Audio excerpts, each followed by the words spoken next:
กับสบายดีเมฟซีทั้งฝั่งลาวฝั่งไทยทั้งต่างประเทศเนาะมื้อนี้ก็มาพบมาพ้อกับน้องทงเนาะพ่อพี่น้องมื้อนี้ก็มาฉากโทรศัพท์อยู่เฮือนคือเก่าพ่อพี่น้อง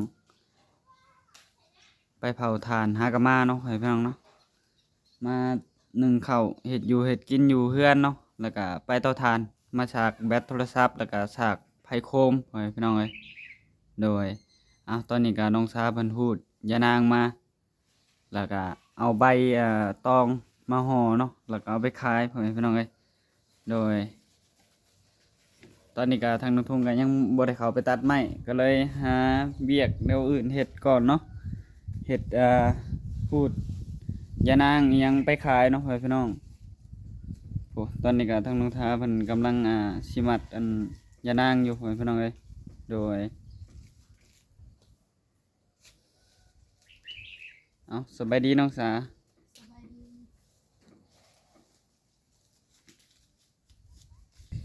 ตอนนี้ก็ทางนุทงก็สิมาเปิดกล้องเอาน้องสาเพิ่นอันนี้เนาะหูดจะนางมัดจะนางพ่อพี่น้องเอ้ยทางนุทงก็บ่เป็นดอกให้น้องสาเพิ่นเฮ็ดเนาะเด็ดน้องไผ่ก็ได้เดี๋ยวทางนุทงสิเผาเบิ่งหม้อนึงข้าวเนี่ยเนาะเพราะว่ายันไฟไหม้หม้อหูดเขาเดียวน่ะสบายดีน้องสาสบายดีขอเลยเด้สบายดีอีกก็ได้ สบายดีให้ถูก สบายดีมืดมือนะมื้อนี้หูดนางก็ได้ในเดียวเพราะว่าวางคำนี่มือว่านี่ตอนคำกับไปหูดก็ได้ประมาณ16ห่อกา20,000แล้วบ่8ห่อ10,000เนี่ยนางเป็นห่อ10,000จ้ะนะนี่มือนี่อืมซุ่มบะบนเพิ่นผักผ่อนว่างมืออื่นพุ่นแหละเพิ่นสิไปหูดแต่ถ้าน้องสายก็หูดไว้เลยหูดไว้เติมกันได้มือละสอบหน่อยก็เอาแล้วเพราะว่าญานางช่วงนี้ก็หายากมาหนึ่งเขาแล้วก็ไปเตาถ่านเนาะเพราะว่ายันเตาถ่านรู้เพราะว่าบ่มีคนอยู่เด้เพราะว่าเขาไปตัดพื้นเบิดเนาะทางลงทงบัดมาสากโคมพ่อแม่พี่น้องเอ้ยญานางก็นางคอยปะอยู่คุณไปเลยค่ะยานางตัวไหนก็ที่คอยเก็บต้นคืนเนาะเด้ห่อใหญ่8ห่อ10,000กับพอดีนายเฮาเนาะช่วงนี้เขาสั่งเอายานางก็เลยหูดยานางเนาะให้ทั้งสาวสาทั้งสาวสาเพิ่นอยู่เตาถ่านพ่อแม่พี่น้องเอ้ยสาวสาที่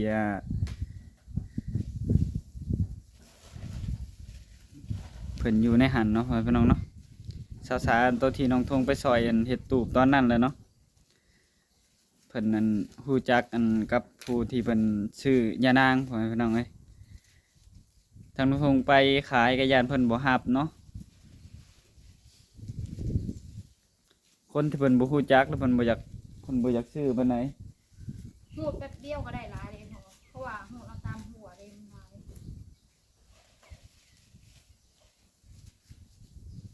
จักสิได้จักพันเด้เหมือนเพราะว่าข้าวมาข้าว1งามเราต้องเห็ดห่อใหญ่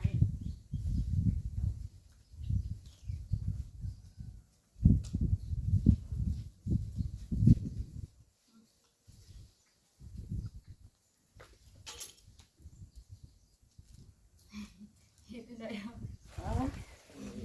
เป็นได้จังไดเนาะแบบนี้ ไอ้ทงเป็นเห็ดบกเป็นเนาะ สบายดีอีกครั้งเด้อแม่สิเดี๋ยวสิ ลองเห็ด ลองเฮ็ดเลยจะได้จักกำแน่นเพิ่นบ่ เจ้าก็เอาไปขาดซ่อน ได้ขาดซ่อน กินแบบนี้ กินนี่บ่ โอ้ ก่อนจะนั่งก็ได้เนาะ ได้เดี๋ยวเก็บเอาแคมทางเดียวไอ้ทงคือสิเดียวว่าสิหัวควันไอ้ทงอะไร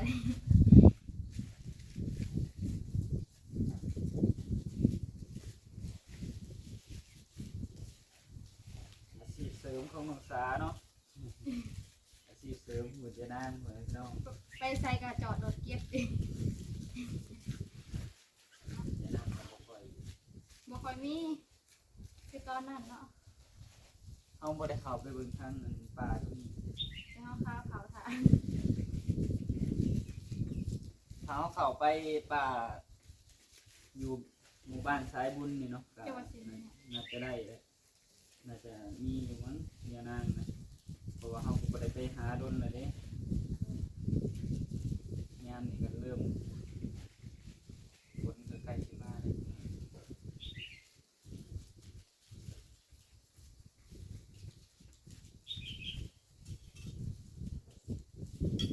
เผื่อสิได้เงินแต่ละ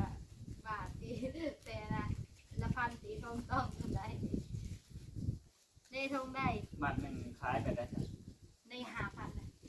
มัดละพันบ่ได้ 4 บาท5,000 4มัน5,000 ได้5,000แล้ว4 บาทไปตื่นกันกับโต16 มัดอยู่เต้าฐานเพราะว่ามื้ออื่นผู้เพิ่นเอาไปส่งมีแต่ทางน้องซาก็มีแต่เก็บไว้เก็บใกล้เก็บโฮมไว้เนาะไอ้ทง อืม เป็นอยู่ไอ้ทง กำยังบ่ได้อยู่กำ มัดตัวนี้แล้วสิไปเบิ่งมันงอเข่านั่น เด้อ เพราะว่ามาสวยในจังหน่อยเนาะมื้อนี้เนาะก็เบิ่งทานอยู่แล้วก็พาน้องสาวเพิ่นไปพูดยานางนี่ ทางน้องซาดิปวดจังหมดในอันน่ะต้นไม้สูงๆข่อยบ่ข่อยอันน่ะสิปีนข่อยบ่ปีนขยันตกต้นไม้ ก็เลยมาเฮือนสวยเนี่ยหน่อยหนึงเนาะ ต้นไม้สูงอยู่ทงเต็มอยู่ในทุ่ ว่าสิถ่ายคลิปอยู่เตาถ่านกับแบดเบิดเลยก็เลยพากันมาสากโทรศัพท์จังได้ถ่ายเนาะพี่น้องเมื่อคืนนี่ก็น้องช้ามันก็ถ่ายคลิปหนึงถ่ายตอนน้องทงขุดกันทางน้ำเนาะพี่น้องเนาะเพราะว่าเพิ่นทางไอจะมั่มเพิ่นดูดน้องปลาเพิ่นแล้วน้ำมันซึมมาทางเตาถ่านเนาะก็เลยปล่อยน้ำให้มันใกล้เตาถ่านมันจะกระพดง่ายพี่น้อง มือคืนนี่ทานบ่ได้ดุปานใดบ่ไอ้ทง เมื่อคืนนี้เคยอยู่นั่นมันบ่ได้รู้หาก็รู้วางเช้านี่ วันเช้านี่บัดนั้น มันทางลูกวางเช้านี่ข่อยวินทุ่มวางเช้ามันลูกนะ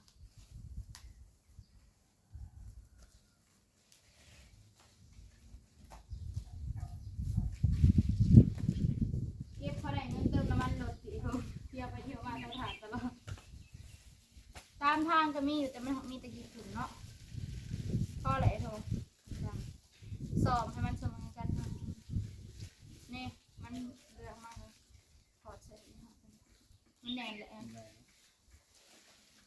เรียนลองเรียน ร้อน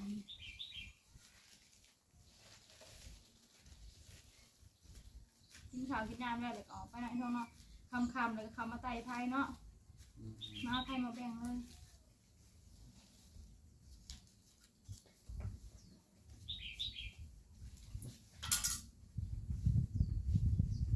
ได้ทนดีนะ ได้บ่เรื่องว่ามันน้อยบ่ มันน้อย คอยกำแหน่นพอดันมันเลยน้อย แจ๊กกระเห็นมันแหน่นเป็นไรก็ได้ เอาได้แล้วซ้ำนี่แหละ นี่ค่ะ อันนี้อันแถมให้เขาเนาะ ตอนนี้เขาบ่เทสต้องเข้าไหลปนกันเลยอันน้อยอันใหญ่ บอกอย่างนี้มันก็ คือของข่อยเมื่อคืนนี่มันนี่ก็ได้เพราะว่าป้าจะเห็นแน่นจะบอกของข่อยเอาของเจ้าหยิบด้วยของข่อยนะฮะ อันนี้แน่นแบบบกวะเลยนี่ฮะแบบมันบ่เหี่ยวออกมาเลย ป้าทองเห็นมันตัวนี้กินได้5,000 เดี๋ยวไปเบิ่งหม้อเข่ากัน เดี๋ยวว่าไฟใหม่หมอเข่าเลยเนาะมาลุ้นกันว่าสิได้ฮอด20,000อยู่บ่ฮอดดอก20,000ฮอดแต่10,000ก็จะฮอดทุกบ่อยเด้อ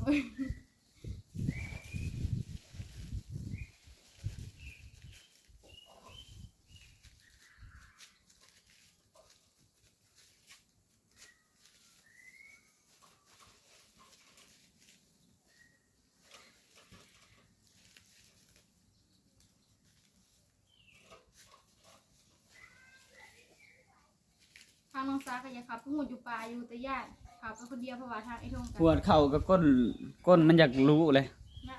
แมน เดี๋ยวนี้ ซื้อใหม่แล้ว หาเงินซื้อ 30,000 ผมทานก็เริ่มใหม่ใกล้สิเบิดแล้วมาได้1ขวดมัน ถ่านเนาะบ่มีผู้ซื้อเอาลงเนาะ แม่น เฮ็ดจังได๋ล่ะหาวันต้องหาอาชีพเสริมแล้วบัด อาชีพมันได้เสริมเหมือน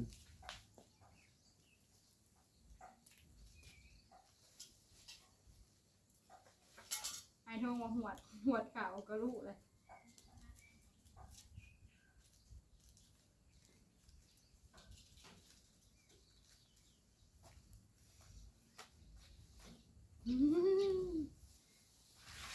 ใบใบเปล่าสิพออยู่ไว้ลงคอยเอามาหน่อยเดียวพอเห็นยานางหน่อยเดียวคอยก็เลยเอามาหน่อยใบเปล่า แล้วก็เอามาอีก มันอยู่ในทางล้างเฮือนให้เองหน่อยเท่า แม่น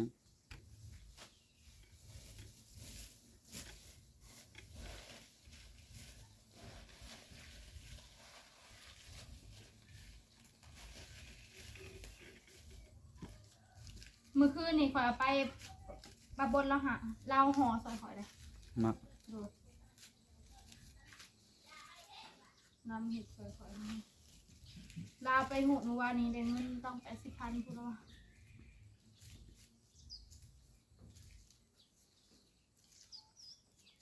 ทางทงหมัดบ่เป็นให้น้องชาเพิ่นหมัดซะเนาะ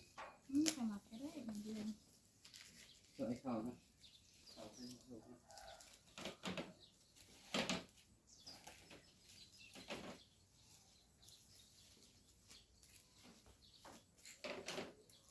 เจ้าชุดสวยขาวหรือเปล่าไอ้โท แม่น สวยขาวได้แล้วเอาห่อส่งไปติ่งเลยเด้อ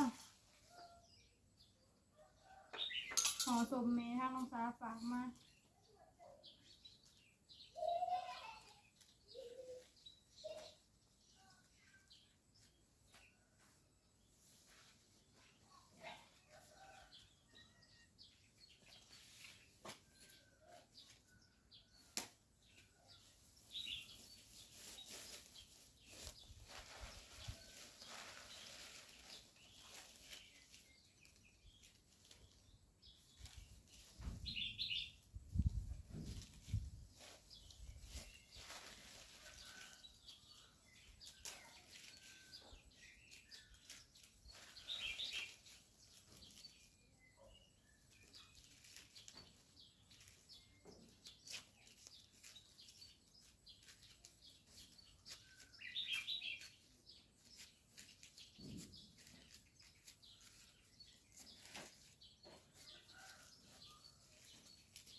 เก็บแก้มใหญ่ๆเลย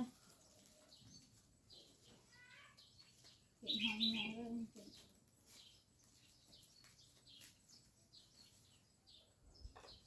เลยห่อใหญ่เลย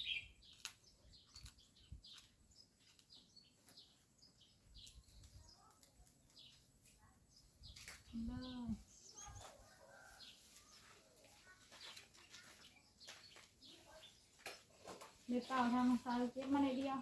อีกแล้วมันสิบได้ร้าย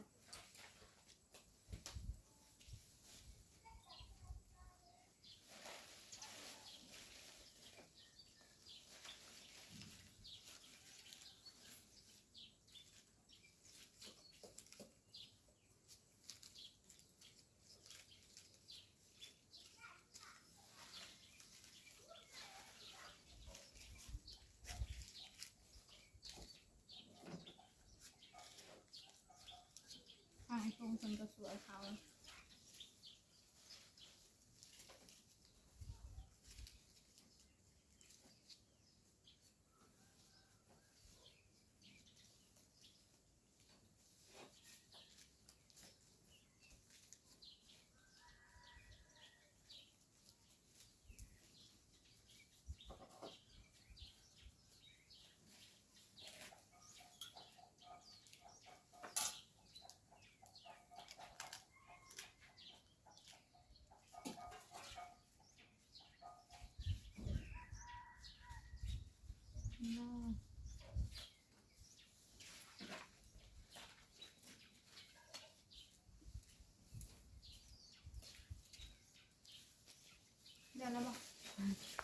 อดใส่เลย เด็ก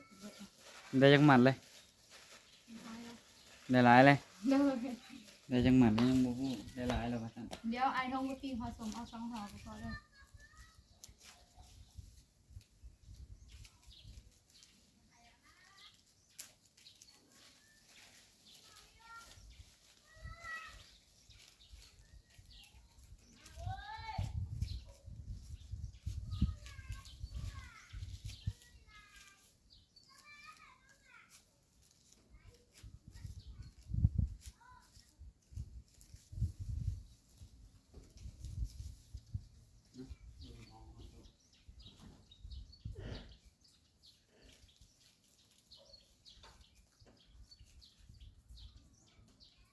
นี่ห่อสมเนาะ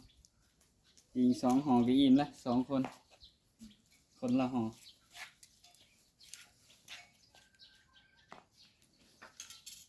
เอา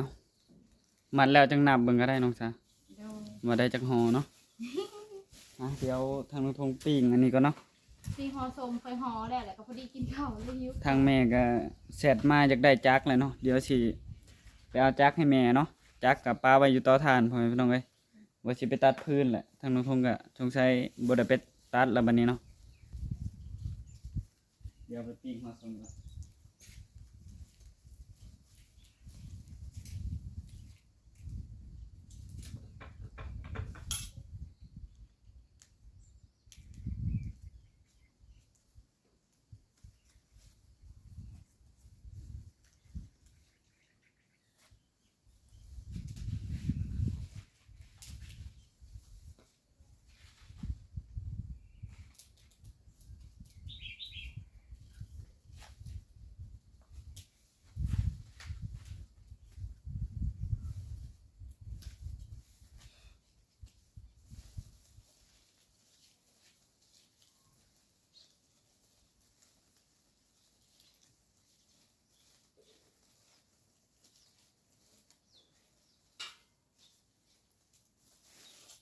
หมดแล้วตอนนี้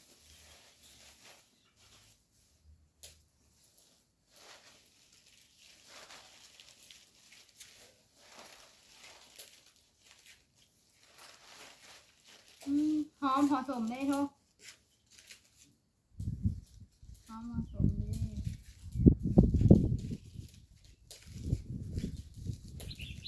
ไข่บ่ค่อยแห้งเลย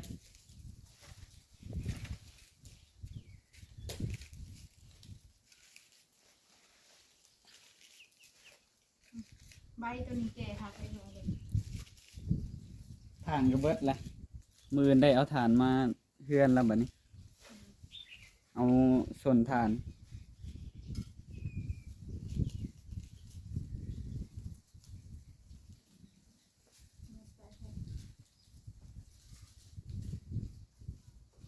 ใบตองไม่อยากสั่นเลยนะ เนาะ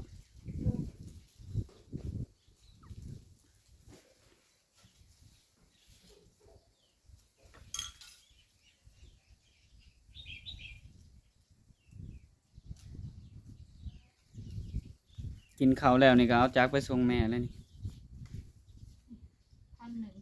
เนาะ ในใจก็อยากได้คนละเครื่องบ่แล้วเนาะจักก็ได้ มันจังสบายพ่อแม่พี่น้องมันจังบ่ยากเนาะเฮาอยากเอาไปตัดยามใดก็ได้อะนะสมมุติว่าทางลุงทงอยากไปตัดนี่ทางแม่ก็อยากตัดคือกัน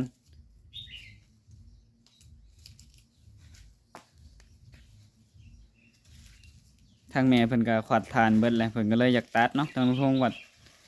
กองทานแล้วว่าทางลุงทงเพิ่นอยากตัดเนาะเพราะว่าทางลุงทงก็อยากตัดเอาไว้พ่อแม่พี่น้องเอ้ย ตัดเอาไว้เนาะ ตัดออกมาไว้บัดขวัดทานแล้วเขาก็ได้กองเลย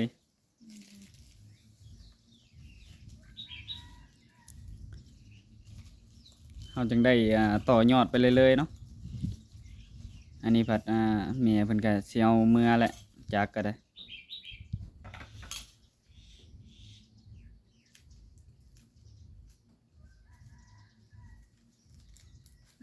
หอใหญ่ ดียาสิมาหนักเหมือน FC เบิกว่าสิได้จักพันเด้ เอาไฟใหม่หอสมแล้ว ยังโมไม้ ฮะ ใส่อะไรใกล้ชิดแล้วเรามาลงซะ จ ปิ้งแป๊บเดียวก็สุกเลยทงเท่าไหร่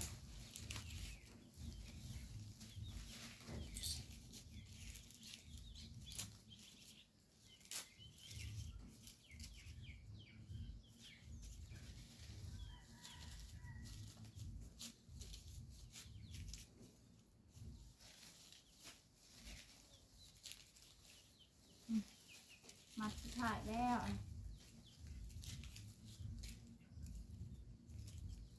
มาสุดท้ายได้แหงเลยเบิ้งหาใส่ได้ร้ายเลยเล่นเส้นเบิ้งมาสุดท้ายจะได้ยังนะหูดมาไม่เหนื่อย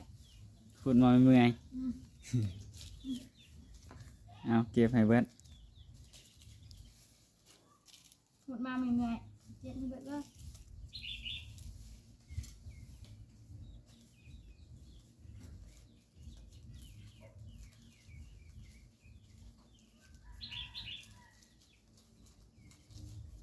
เบิ้งต้องดีค่ะ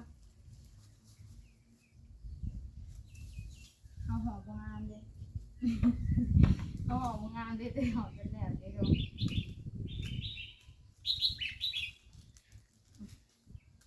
ดีโอ้ยได้หลายเนาะดีใจ